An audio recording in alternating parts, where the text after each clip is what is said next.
देखिए, मैंने कल आपसे बात की थी संख्याओं के बारे में। कल उस पर कुछ आधारित प्रश्नों के बारे में मैंने आपसे बात कर ली थी, कुछ प्रश्न अभी और हैं। देखिए, आज का पहला प्रश्न है कि निम्नलिखित में से कौन-सा कथन असत्य है? आपको बताना है कि इसमें से कौन-सा कथन असत्य है। क्या प्राकृतिक संख्याएँ अनंत होती हैं? ये बिल्कुल सही है। आपको पता है कि सबसे छोटी प्राकृतिक संख्या 1 होती है, लेकिन सबसे बड़ी प्राकृतिक संख्या को ज्ञात नहीं कर सकते। बिल्कुल सही है। अच्छा, सबसे बड़ी पूर्ण संख्या ज्ञात नहीं की जा सकती। बिल्कुल सही बात है। सबसे छोटा पूर्णांक ज्ञात नहीं कर सकते। बिल्कुल सही बात है।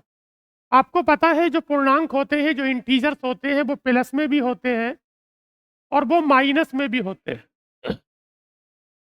अगर मैं आपसे बात करता हूँ इंटीजर्स के बारे में या पूर्णांक के बारे में, तो पूर्णांक माइनस के भी होते हैं और प्लस के भी होते हैं।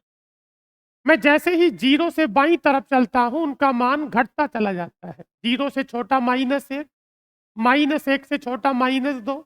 तो अगर आप छोटे की तलाश में रहेंगे तो आपको छोटा पूर्णांक नहीं मिलेगा।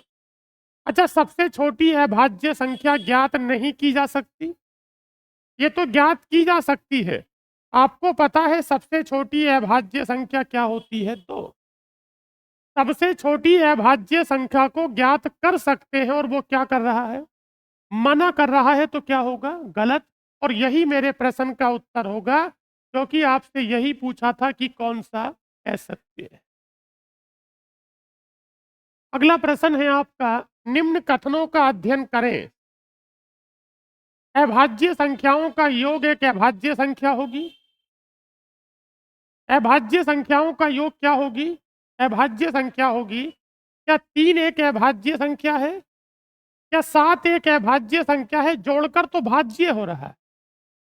देखिए, मैं बता देना चाहता हूं, कोई भी कथन हम तभी सही करेंगे जब वो हमेशा सही होगा।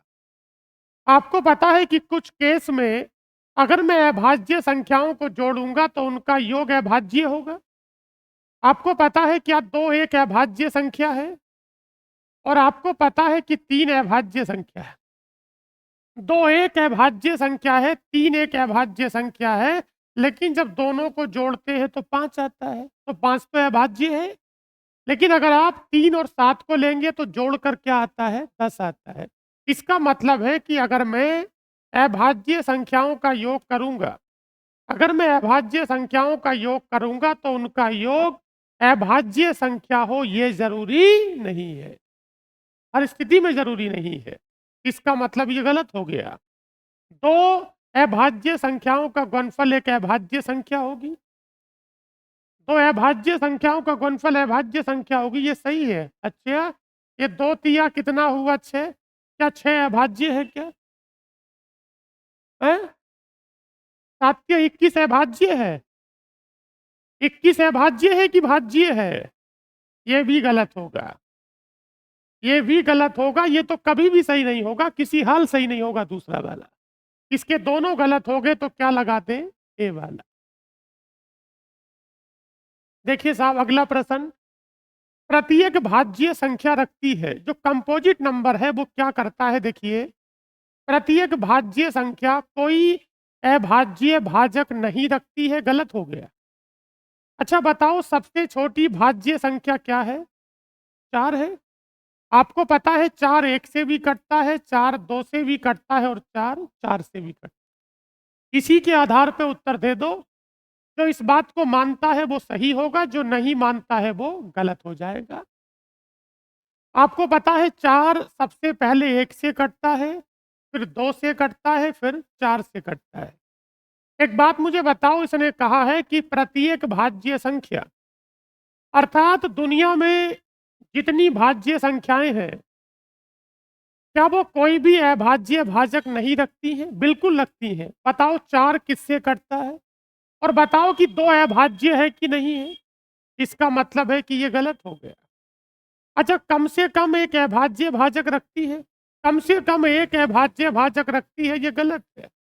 ये सही है। कम से कम एक तो रखेगी। एक से ज्यादा कितने भी हो सकते हैं, वो संख्या पर डिपेंड करता है। मैं नीचे चलता हूं, कम से कम 2 रखती है। ये गलत है। एक व केवल एक रखती है, ये भी गलत है। तो इसका कौन सा वाला होगा? बी वाला। अगर किसी व्यक्ति को कोई विकल्प नहीं पच रहा है तो मुझसे पूछ सकता है। मैं आपको बता दूं, जितनी भी भाज्य संख्याएं हैं वो एक से कटेंगी और अपने आप से कटेंगी, किसी तीसरी संख्या से भी कटेंगी। कम से कम किसी एक संख्या से तो उन्हें कटना ही होगा। जब कम से कम किसी एक संख्या से कटना होगा, एक से भी कट सकती है, दो से भी कट सकती, लेकिन कम से कम एक से। क्योंकि आपको पता है कि भाज्य संख्या वो होती है जिसके फैक्टर दो से ज्यादा होते हैं। तो उसके फैक्टर तीन भी हो सकते हैं, उसके फैक्टर चार भी हो सकते हैं। तो दो तो वो खुद हो जाता है, एक तो एक हो जाता है और एक चार हो जाता है। इसके अलावा क्या बचा? दो। इसका मतलब कम से कम एक अभाज्य भाजक रखती है। अगला बताइए, निम्न में से कौन सा कथन गलत है या कौन सा कथन असत्य है? अच्छा बताओ, सबसे छोटी प्राकृतिक संख्या एक है, ये तो बिल्कुल सही है। सबसे छोटी प्राकृतिक संख्या एक है, ये बिल्कुल सही है। अच्छा बताओ, सबसे बड़ी ऋणात्मक पूर्णांक संख्या माइनस एक है, ये बिल्कुल सही है। आपको पता है कि जीरो से बाईं तरफ चलते हैं तो माइनस की संख्या शुरू होती है, और माइनस एक बड़ा है माइनस दो से, और माइनस दो बड़ा है माइनस तीन से। तो सबसे बड़ा क्या हुआ? इसका मतलब ये सही है। अच्छा, पाई परिमेय संख्या है, ये गलत है। अच्छा, 22/7 परिमेय संख्या है, ये बिल्कुल सही है। तो जो गलत है वही उत्तर होगा। तो बताइए कि आपके प्रश्न का उत्तर क्या हुआ? सी वाला। आपके प्रश्न का उत्तर सी हो जाता। अच्छा बताओ, निम्न में से कौन सा कथन सत्य है? सभी सम संख्याएं अभाज्य संख्या होती हैं, गलत है। सभी विषम संख्याएं अभाज्य संख्या होती हैं, गलत है। अच्छा बताओ कि अभाज्य संख्याएं अनंत होती हैं। आप सोच रहे हैं, अगर मैं ऐसे 300 सवाल भी करा दूंगा तो फिर भी सोचते रहोगे आप। तो क्या सोच रहे बताइए? क्या आपको ये बात समझ में नहीं आ रही है? मैं आपसे पूछ रहा हूं, अभाज्य संख्याएं अनंत होती हैं या नहीं होती हैं? अरे 2 3 5 7 ये चलता रहेगा, रुक रहा है क्या ये? आपको पता है कि प्राकृतिक संख्याएं अनंत होती हैं, और प्राकृतिक संख्याओं में से ही भाज्य और अभाज्य निकलती हैं। तो भाज्य संख्याएं भी अनंत होती हैं और अभाज्य संख्या भी अनंत होती है। ये सही हो गया। एक अभाज्य संख्या को दो से अधिक प्राकृतिक संख्याओं के गुणा के रूप में लिख सकते हैं क्या? बताइए, क्या सोच रहे हैं? आपके पास सीट नहीं है। मैं आपसे पूछ रहा हूं, क्या किसी अभाज्य संख्या को दो से अधिक फैक्टर के रूप में लिख सकते हैं या नहीं? आपको पता है कि जितनी भी अभाज्य संख्या होती हैं उनके केवल दो ही फैक्टर होते हैं। एक तो वो खुद होती है और एक एक होता है। आप अगर दो को लेंगे तो दो के दो फैक्टर होंगे, 1,2। आप किसी भी संख्या को ले लो, अगर वो अभाज्य संख्या है तो इसके फैक्टर दो से ज्यादा नहीं हो सकते, और ये दो से ज्यादा बता रहा है तो गलत हो गया है? ये सही है? गलत हो गया। अगला प्रश्न देखिए। अच्छा बताओ, निम्नलिखित में से कौन सा कथन सही है? निम्नलिखित में से कौन सा कथन सही है? अच्छा बताओ, क्या पाई का सही मान 3.14 है? आपको पता है कि पाई का सही मान 3.14, 4, 2, 6, 9 ये सिलसिला चलता रहेगा। पाई का सही मान 3.14 नहीं है। क्या पाई का सही मान 22/7 है? 22/7 हमारी जरूरत है, हम उसे पाई के स्थान पर रखते हैं कैलकुलेशन को आसान बनाने के लिए। अपने प्रश्नों का उत्तर अप्रोक्सीमेशन या लगभग में देने के लिए हम लोग पाई का मान 22/7 रखते हैं। लेकिन पाई का वास्तविक मान ना तो 3.14 है और ना ही पाई का मान 22/7 है। तो बताओ पाई कैसी संख्या है? अच्छा, आपने पाई को अपरिमेय क्यों बता दिया? आपको पता है कि अगर मैं पाई के वास्तविक मान की बात करता हूं तो ये अनिश्चित अनावृत्ति होता है। क्या होता है? अनिश्चित को हम अशांत भी कह सकते हैं। ये अशांत अनावृत्ति होता है और दुनिया में जितने अशांत अनावृत्ति दशमलव होते हैं उन्हें एक्स अपॉन बाई के रूप में नहीं लिखा जा सकता। जब एक्स अपॉन बाई के रूप में नहीं लिख सकते तो ऐसी संख्याओं को अपरिमेय संख्या कहते हैं। क्या कहते हैं? अच्छा बताओ, निम्नलिखित में से कौन सा अपरिमेय है? रूट 7, क्योंकि रूट 7 का मतलब है कि ये रूट से बाहर नहीं निकलेगा। कोई भी संख्या रूट के अंदर है और अगर वो रूट से बाहर नहीं निकलती है तो इसका मतलब वो अपरिमेय होगा। अच्छा बताओ कि 81 का रूट कितना होगा? 9। 81 का रूट 9 होगा, इसका मतलब संख्या रूट से फ्री हो गई। जब संख्या रूट से फ्री हो गई तो फिर वो है परिमेय नहीं, वो क्या है? परिमेय है। अच्छा बताओ, रूट 4/9, क्या इसका मतलब 2/3 है? अगर रूट से फ्री हो रही है संख्या, रूट से बाहर निकलती है तो फिर वो परिमेय हो जाती है। क्या हो जाती है? परिमेय। अगला देखिए क्या है। अच्छा बताओ, 2/3 एक परिमेय संख्या है तो रूट 2/√3 क्या होगा? अरे भाई, इसमें तो रूट 2 भी अपरिमेय है और रूट 3 भी अपरिमेय है। इसका मतलब है कि ये पूरा मान क्या होगा? अपरिमेय हो। जब रूट 2 भी अपरिमेय है और रूट 3 भी अपरिमेय है तो ये पूरा मान अपरिमेय हो जाएगा। बताओ संख्या रूट 2 क्या है? ये रूट से बाहर नहीं निकल सकती तो ये अपरिमेय होगा। अगला देखेंगे प्रश्न, संख्या रूट 3 क्या है? आपको पता है कि जो संख्या रूट 3 है वो अपरिमेय है और जो अपरिमेय होते हैं अगर आप उसे दशमलव में बदलते हैं तो वो अनंत मानों तक जाते हैं, मतलब अनिश्चित होते हैं।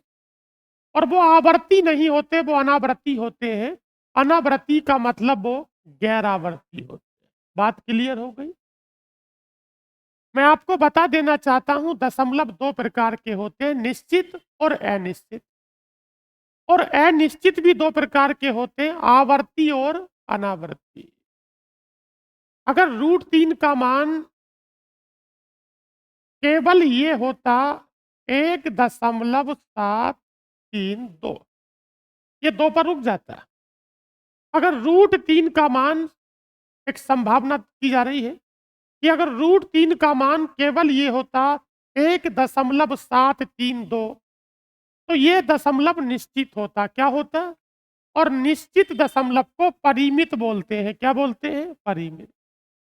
और अगर ये निश्चित नहीं होता तो अनिश्चित होता। और अगर अनिश्चित होता तो अगर इस टाइप का होता तो बताओ किसकी पुनरावृत्ति हो रही है? 1.7322 ये चलता चला जा रहा है, मतलब ये निश्चित नहीं है। क्या है? अनिश्चित है। लेकिन अगर अनिश्चित है तो आपको पता है कि दशमलव के बाद में अगर पुनरावृत्ति होगी तो उसे रोकने के लिए बार लगा सकते हैं। और अगर जिन संख्याओं पर बार लग जाता है उन्हें निश्चित आवर्ती दशमलव बोलते हैं, सॉरी अनिश्चित आवर्ती बोलते हैं। और अगर वो अनिश्चित आवर्ती है तो वो एक्स अपॉन बाई में बदला जा सकता है। और अगर एक्स अपॉन बाई में बदला जा सकता है तो ऐसी संख्याओं को परिमेय संख्या कहते हैं। लेकिन जो इसका वास्तविक मान है 1.732, कुछ का कुछ आगे चलेगा तो अनिश्चित हो गया और अनावृत्ति हो गया। अनिश्चित को हम अनंत बोलते हैं। क्या बोलते हैं? और जब आवर्ती नहीं तो क्या बोलेंगे? गैर आवर्ती। बताइए प्रत्येक परिमेय संख्या साथ साथ होती है? बताइए प्रत्येक परिमेय संख्या क्या होती है? क्योंकि आपको पता है कि वास्तविक संख्याएं दो प्रकार की होती हैं, परिमेय और अपरिमेय।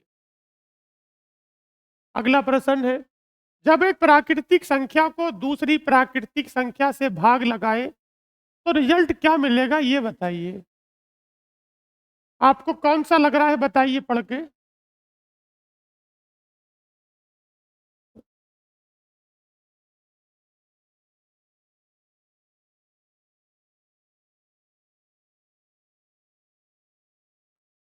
बताइए कौन सा होगा?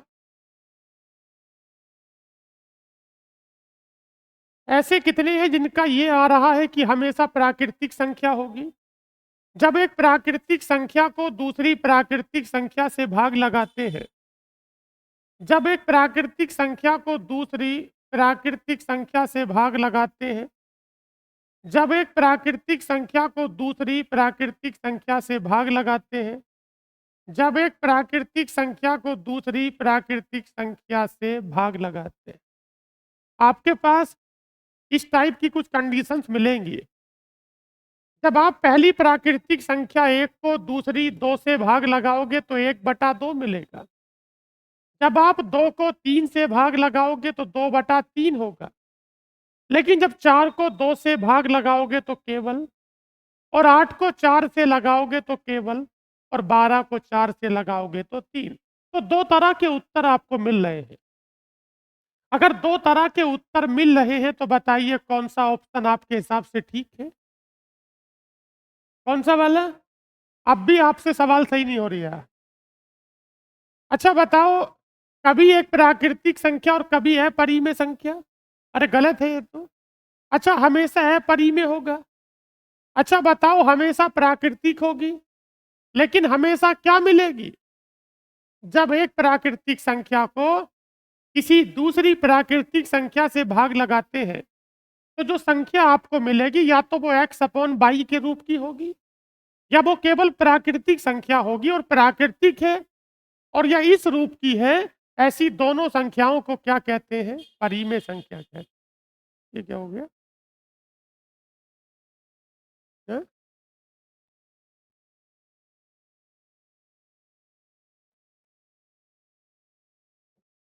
क्या है यार?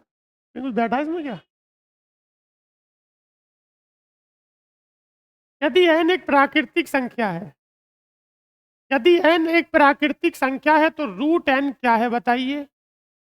अगर n एक प्राकृतिक संख्या है तो रूट n क्या होगा?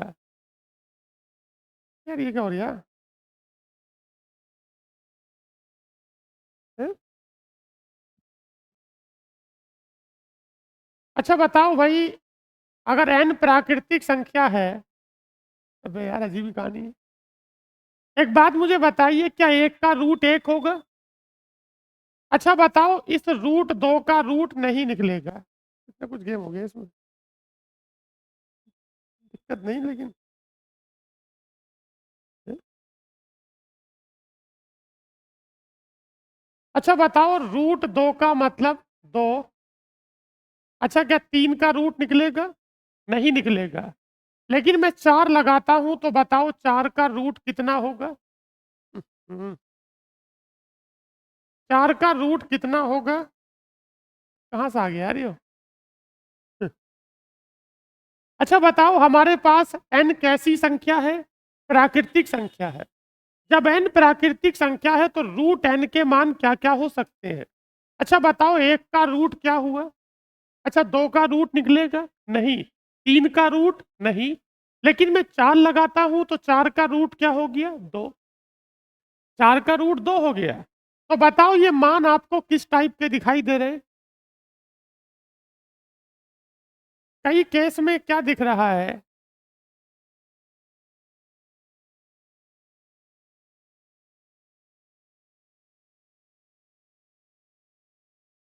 दिक्कत असली वाली है वही इसमें। अच्छा मुझे बताओ, कुछ समय पर ये क्या होगी? प्राकृतिक संख्या। और कुछ समय पर क्या होगी? अपरिमेय संख्या। अगर इसका रूट निकल जाता है तो फिर ये प्राकृतिक हो जाती है, और अगर इसका रूट नहीं निकलता है तो ये अपरिमेय हो जाती है। हम्म?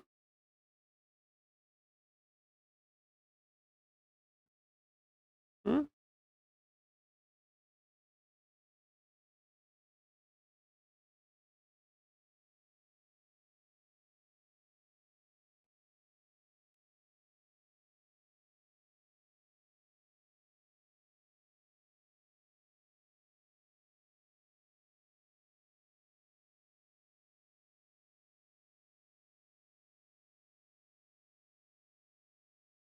कुछ काम उससे करें, इतने फिलहाल वो क्या है? हाँ?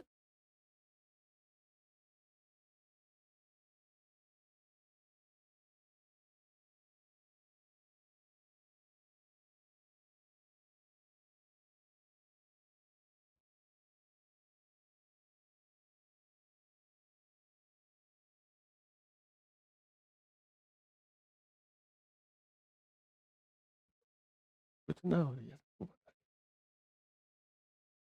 कोई दिक्कत आ गई।